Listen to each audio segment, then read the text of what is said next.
হাসিনা মানব জাতির কলঙ্ক, তাকে ক্ষমা করা যাবে না বললেন মির্জা ফখরুল। 2024 সালের জুলাই আগস্ট মাসের আন্দোলনে গুলি করে মানুষ হত্যার পর পুড়িয়ে দেওয়ার ঘটনা উল্লেখ করে বিএনপি মহাসচিব মির্জা ফখরুল ইসলাম আলমগীর বলেছেন, হাসিনা মানব জাতির কলঙ্ক, তাকে কোনোদিন ক্ষমা করা যাবে না। হাসিনা মায়েদের একটা কলঙ্ক, আমাদের প্রথম কাজ হবে এদের বিচার করা।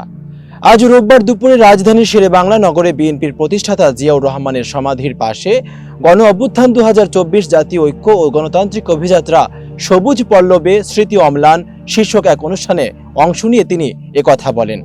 জুলাই গণ অভ্যুত্থানের শহীদদের স্মরণে বৃক্ষরোপণের এই কর্মসূচির আয়োজন করে জাতীয়তাবাদী কৃষক দল ও আমরা বিএনপি পরিবার। অনুষ্ঠানে বিএনপির মহাসচিব বলেন, আমাদের প্রথম কাজ হবে এদের বিচার করা। দ্বিতীয় কাজ হলো পরিবারগুলোর পুনর্বাসনের ব্যবস্থা করা। যারা আহত হয়ে আছে, চোখ হারিয়েছেন, তাদের পুনর্বাসনের ব্যবস্থা করা। এটা না হলে ভবিষ্যৎ এবং জাতি আমাদের ক্ষমা করবে না। শহীদ ও আহত পরিবারের পাশে দাঁড়াতে বিএনপির পক্ষ থেকে একটি ফান্ড গঠন করা হবে বলেও জানান মির্জা ফখরুল। তিনি বলেন, আমরা দলের পক্ষ থেকে একটা ফান্ড রেজ করব।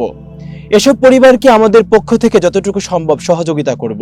ইতোমধ্যে ভারপ্রাপ্ত চেয়ারম্যান আমরা বিএনপি পরিবার সংগঠনের মাধ্যমে কাজটি করছেন।